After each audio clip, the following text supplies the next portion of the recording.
Oruç da İslam dininin necə deyərlər, buyruqlarının əmrlərindəndir. Eyni zamanda namaz da.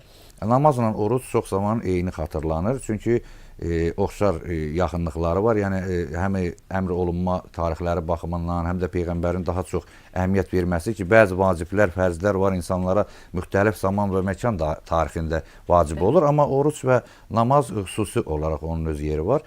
Bu baxımdan bilirsiniz, oruç da vacibdir, namaz da vacibdir. İnsan yaxşı olar ki, ikisini də yerinə yetirsin və Allahın əmridir. Ancaq birini müəyyən səbəblərə görə icra edə bilmirsə, o birini yerinə yetirirsə, buna da qətiyyən qəbahət tutmaq olmaz. Orada heç bir qəbahət, heç bir problem yoxdur. İnsan sadəcə bu iki işi etməlidir. Birini edir, birini etmir. Ən pisi odur ki, heç birini etməsin.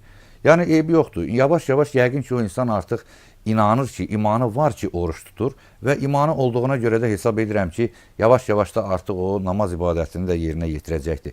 Ancaq bu insanlara qətiyyən ayıplamaq, irad tutmaq, bunun özü günahdır. Nəinki o namaz qılmayıb oruç tutmaq, onlara ayıb tutmağın, irad tutmağın özü bir günah hesab olunur. İnsandır, ola bilər ki, onun hansısa bir işi ilə əlaqədar, problemi ilə əlaqədar, tutaq ki, namaz qıla bilmir və yaxud da ki, heç qılır, sən bilmirsən. Ona görə onu insanları zahiri bu görkəmlərinə görə, necə deyərlər, o təfsilatını bilmədən, mahiyyətinə varmadan müəyyən bu zahiri baxışla baxıb insanlara ayıplamaq olmaz bu günahlar. Bunun özü bax Ramazanda gərək insanlar buna çox əhəmiyyət versinlər. Bu böyük günahlardan biridir.